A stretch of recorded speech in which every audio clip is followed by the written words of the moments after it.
Jo, čaute, ja som Lukas, dnes vás vítam u ďalšieho videa. V tomto videu si ideme otvoriť všetky startupy, ktoré som tu našiel v tomto videu, moje, takže ideme na to. A musel som hrať a hrať, keď dostávam tie darčeky, za tie XPčka, nie, dostávam to keď si zahrám tú novú, ten nový event, tak dostávam startupy.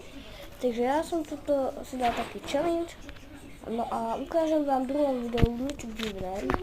V jednom startupu z Superhero Startupu mi vyšiel nejaký brawler. A keď chcete vidieť aký, tak ďalšie video vyjde za chvíľu. Takže skúste sa kúknúť. Teraz vám ukážem nejaký nudný gameplay, neviem čo.